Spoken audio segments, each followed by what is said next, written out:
All right, everybody. Welcome to Doc's Den, episode 4.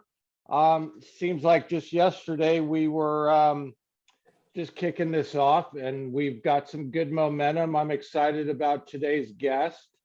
I really appreciate everybody's feedback and input on YouTube and subscribing to the YouTube channel. The feedback's been great.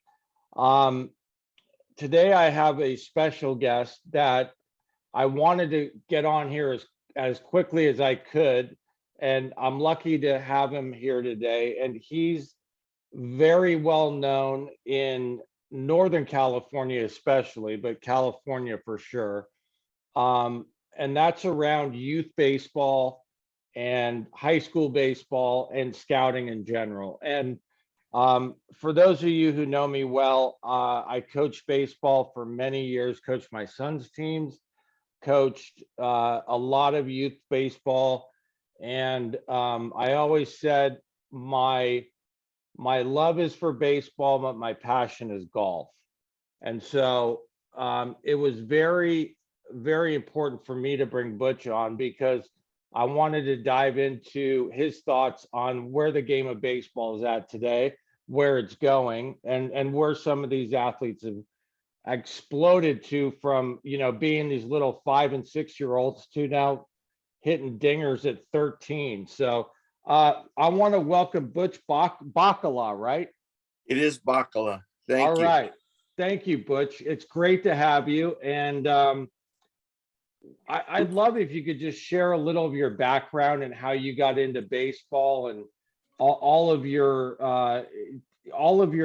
background around baseball. And I know you grew up in Petaluma. Talk a little bit about that and give everyone set the stage.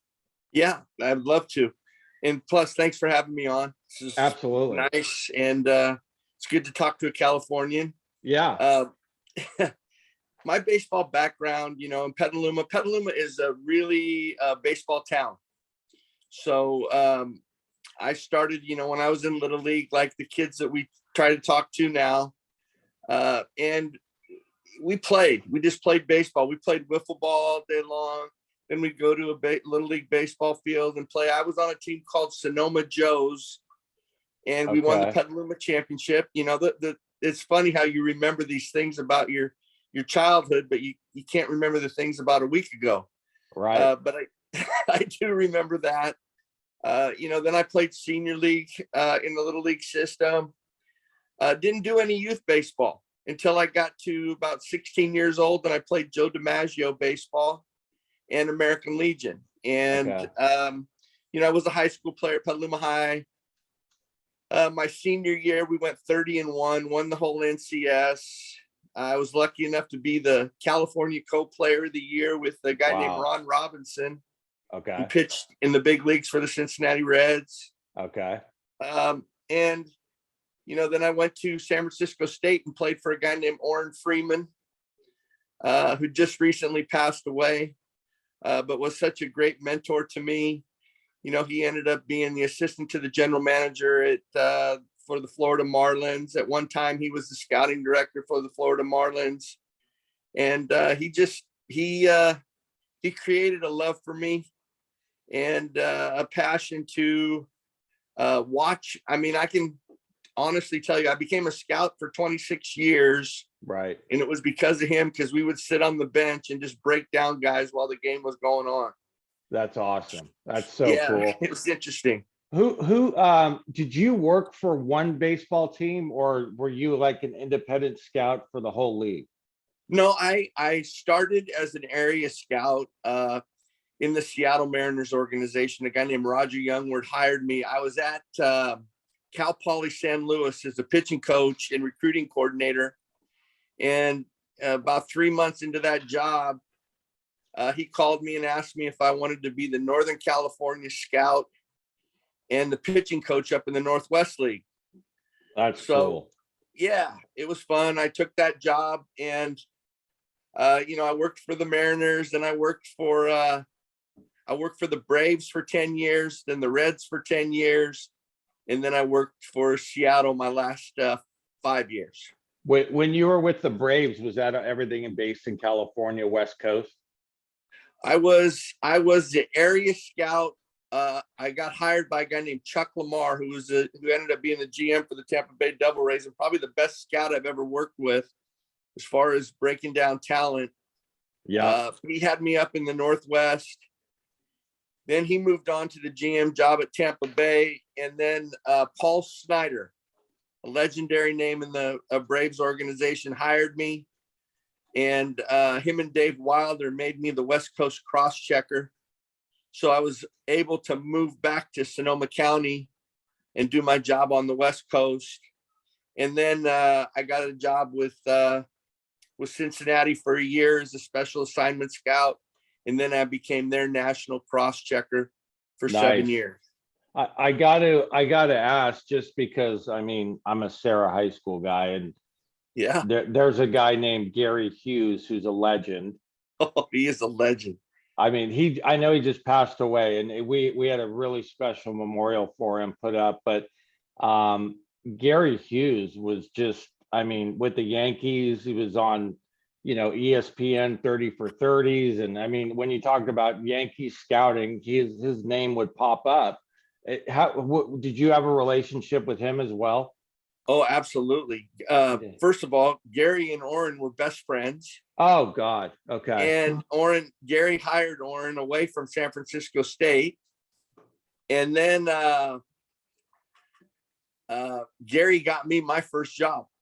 Really? It's unbelievable. Yeah, he did. He introduced me to Roger Youngward and recommended me to Roger Youngward. And that I got my first job through Gary Hughes. And Gary, total legend in the scouting business.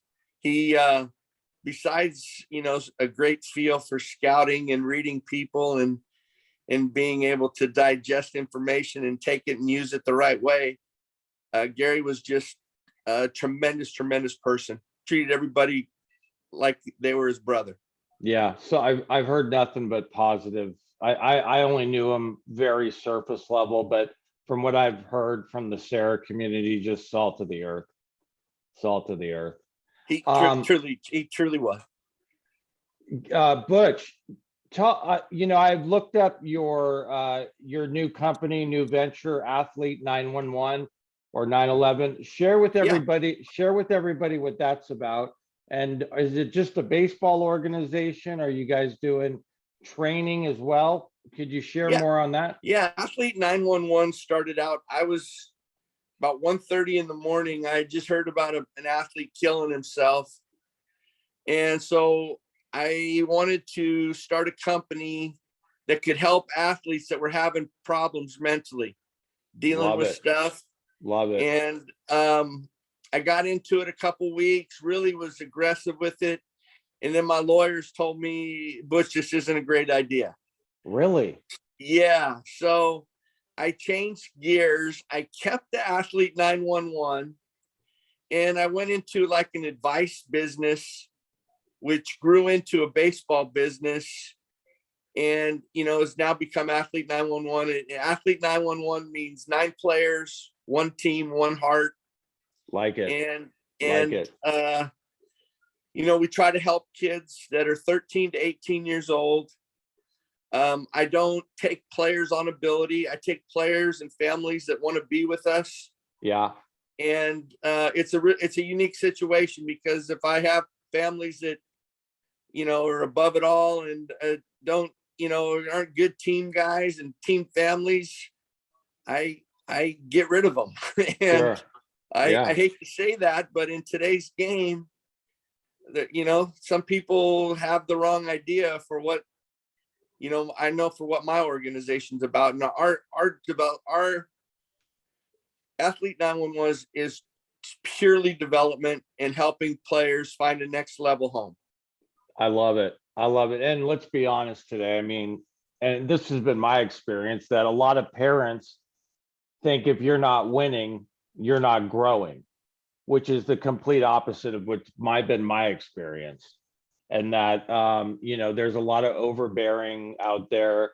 And when these, these soccer moms come to me and say, Why isn't Johnny hitting better? Or he struck out once. And I'm like, that's part of life. He's gonna strike out. I want him to strike out, to be honest, because I want to see what he's gonna do next, you know? And that's part of the reward for coaching, is when you see a kid maybe strike out or fail at one thing and then come back and crush it on something else. I mean, there's nothing more rewarding as a coach. I couldn't agree more with you, but I understand. See, you know, I was a parent, so I understand where all these people are coming from. I'm not one of those coaches that doesn't think the parents can say anything or can't believe something. I'm all for freedom of speech and letting them say what they want to say to Yeah, me, even though sometimes it's not what I want to hear. yeah, But all the families in our organization understand we're here to help them get better as players, as people. And I agree with them in the fact that winning is a part of development. And it's not that what we follow, right. but we do want. Who doesn't want to win? I mean, that's a given. Everybody wants to win, but I'm not worried about a 13-year-old, what he's doing now. I'm worried about what he's going to be doing when he's 17. Sure, sure, absolutely. And it's amazing the athletes I see today compared to when, I mean, I graduated in 1989, and Jeez, you're compare. young. Hey, buddy. Hey, You're a buddy. pup, man. You're a pup. What year did you graduate? I don't want to say now. All right. Well, No, I'm 1980. I graduated. okay. I'm going to be 60 years old here in March. You look spectacular, buddy. You look Thank you. spectacular. Thank you. I wish I felt spectacular. But the athletes today, not just baseball, but even with football and hoops, these guys look like an Adonis. And you know, they're training more, they're eating better.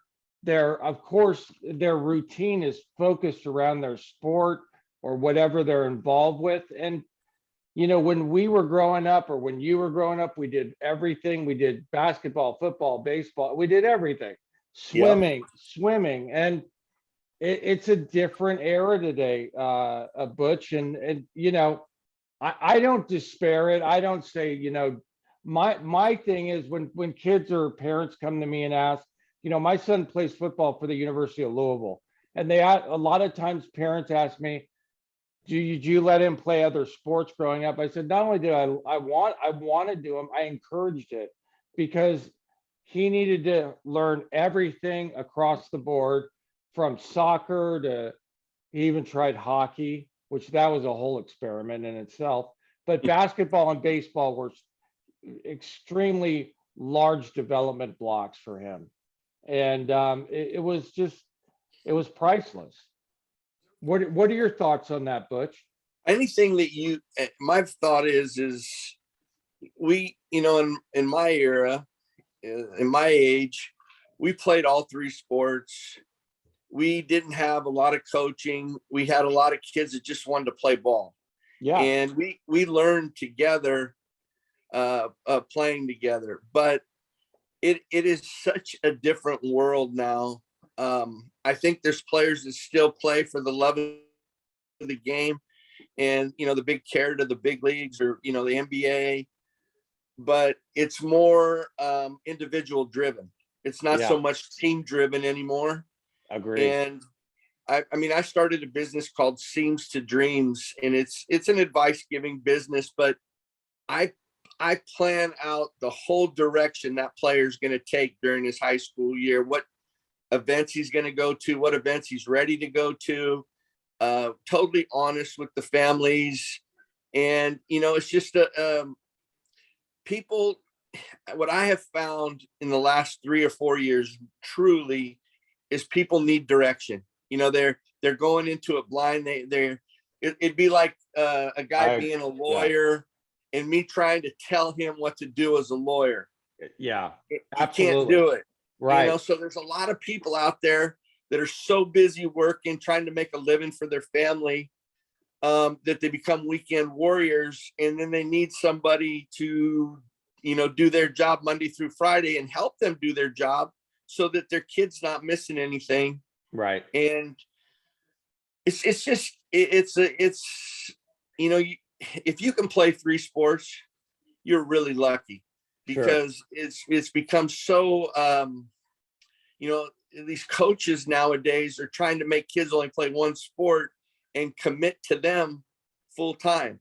Yeah. And I just don't, I mean, I think if you can play any sport, it's doing the best thing it's doing for you is teaching you how to compete. Absolutely. And I don't think, you can play 1 sport and get to play it for a 4-month window. So that means you're not really competing the other 8 months. Yeah. And I'm a big believer in competing. What, one thing I really wanted to talk to you, and this sort of dovetails off competition, is I'm a baseball junkie when it comes to like scouting report, high school baseball, like all the NorCal websites. I can't, even though I have no skin in the game, I have no bloodline in that other than kids I know and their last name. Tell me about Northern California high school baseball right now. What does that look like? Is it healthy? Is it growing? Or is it able to compete with Southern California? I would say that there are teams up here that can compete with Southern California. It's a whole different kind of aggressive down in Southern California with the players and their training and how much they're on a field. Northern California is a truly a rich environment and grounds for baseball players. I think there's a ton of good baseball players here. I think there's a ton of good high school programs. I think there's some very, very good youth programs and people that are running their youth programs. Now, just like anything else, there's high school coaches that shouldn't be coaching high school. There's dads coaching high school ball, and it's come to that, and it's just not fair that there's too much daddy ball going on in the high schools that I'm seeing in Northern California. But Really? like yesterday, I went out and watched Oak Ridge and Elk Grove play. What a good baseball game for high school kids. Right. I mean, Sure. They knew how to bunt. They knew how to they knew how to move runners over. They made plays when they had to make them. Yeah. But to answer your question, I think Northern California is very, very good. I think there's more high school players that should be drafted out of high school and sign. But college is a great route. And I think sometimes scouts, they don't have the experience and know that, hey, I'm going to stick my neck out on this guy because I think in 3 years he's going to be really good. Yeah. And signing them before they're good instead of waiting for 3 years and then everybody sees that they're good. Yeah. Agree. Is that Trinity League in LA still sort of considered premium, sort of top of the food chain? I would say anything that's in Orange County, Yeah. J. Sarah, Mater Dei, those schools, and then some of the San Diego schools. Yeah. I mean, they're totally premium type baseball programs, but premium coaches. And then you look at the Bellarmine, St. Francis, Sarah, Mitty, Valley Christian. You'd look at these teams, and on a good day, they would get them maybe 1 out of 5 or 6. But if you played them over a 10-game stretch, the LA teams would probably win 2 out of 10 or 10 out of 2 or 8 out of 10. Sorry. Yes. 8 out of 10. You know what, in baseball, I don't know if you can say that. I would say that the Bellarmines, the St. Francis's, the De La Salles, right. There's a couple teams up here in the 916 that are really competitive. What I think would be fun is taking that Boris Classic. Oh yeah, love it. And just bringing Southern Cal up to Northern Cal 1 year, and then bringing Northern Cal down to Southern Cal 1 year, and towing it up and seeing who is better. Yeah, I think that's a great idea. I love that tournament, and I try to find whoever's streaming those games, just to watch the talent and watch them hit bombs. I mean, half these guys are throwing in the 90s on that in those games anyway. So it's great baseball to watch. Yeah, And yeah, I couldn't agree more there. Do you usually attend those games for the Boris Classic? I do. I try to go and see. First of all, I try to see all the kids in My Athlete 911. I think it's really important. That's where I think like the lesson part of, of our industry right now is really Yeah. lacking in the fact that guys give lessons, but they never go see their players play between the lines. Good It's point. it's it's That's a great really point.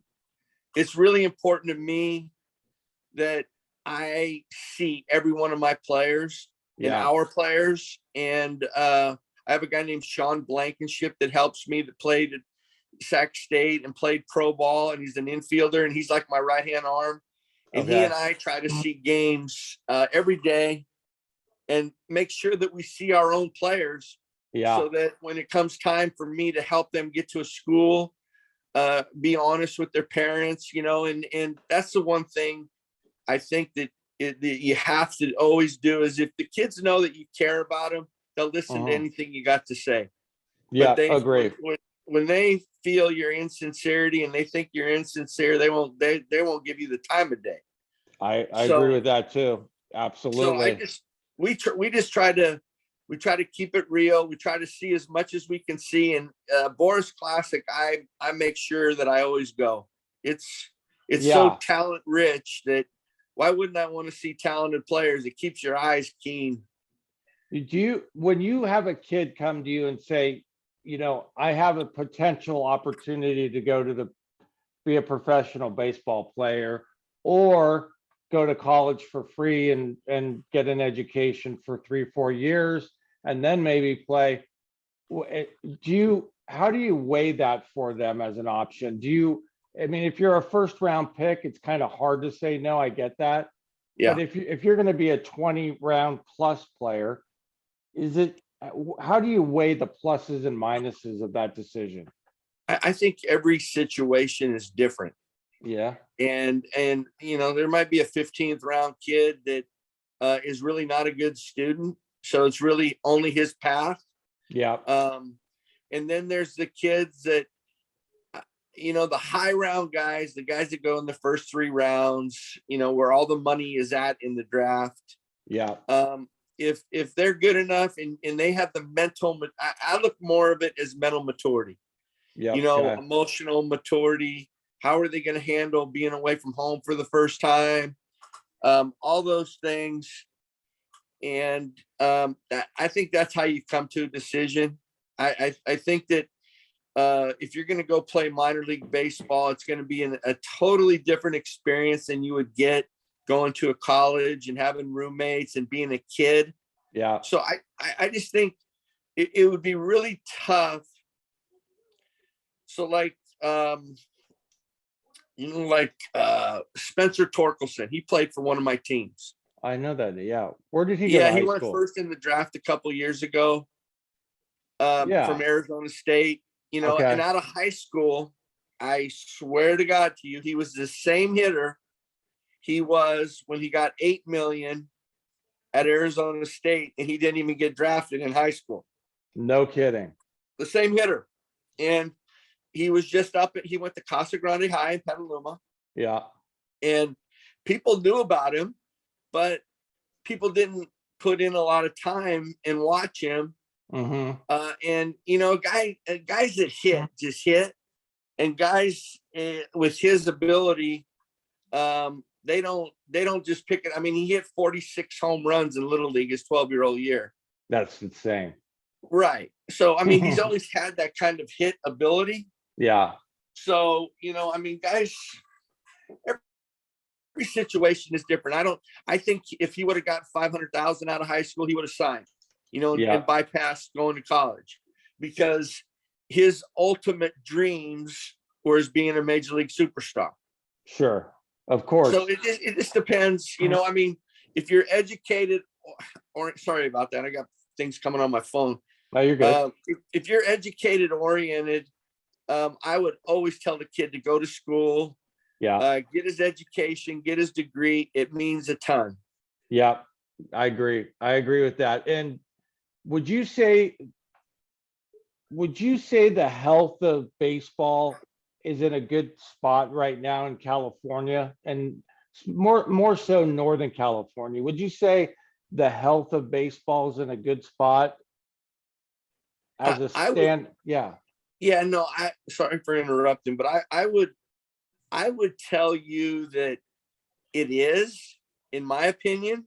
Um, I think, obviously COVID hurt it some. There's some kids that just didn't play for 9 months, Mm-hmm. and some people that were so scared for their lives and for their grandparents' lives and all that kind of Yep. stuff.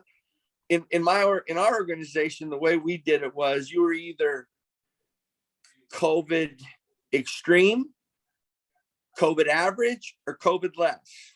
Okay. And and we just, everybody could do what they wanted to do, wear masks, don't wear masks. But the what I see around Northern California is guys are starting to get back into that click. They're Okay. starting to, their game speeds are starting to improve again. The way guys are coached, I think it's getting better every year. I think I think we can all do a better job of communicating together to help kids in the Yeah. being number one to help kids. But for some reason in our baseball industry, there is boatloads of ego, and we all have it, including me. And Yeah. you just have to learn to control it and understand that this is about kids. It's not about you. Yeah. Right. Absolutely. Absolutely. Well, listen, Butch, I can't thank you enough for coming on to talk about baseball, to talk about, the health of the game, your background. Obviously, Athlete 911 sounds like it's taken off as well. I really appreciate you coming on here. Thank you. And if I could mention one thing, we started Yeah. a new group, a guy named Walter Beatty, whose son is Tyler Beatty, the Oh guy yeah. that was Yep. Giants pitcher, and hopefully he's going to make the Giants team. He and I have started this group called Masters of Baseball. Okay. And we do clinics. We do Twitter Spaces clinics I do them on Sunday night, and Walter does them on Monday. Okay. So far, some of my guests have been Jay Johnson, Jerry Weinstein, Eric Valenzuela. Nice. We've had Tim Corbin, Yeah. John Savage, and Wow. last week I had the general manager and now president of Kansas City Royals, Dayton Moore. Oh yeah. Yeah. Okay. Cool. And this Sunday I have Danny Jennings, who's the Okay. assistant. Used to manage the Marlins. He's a scout.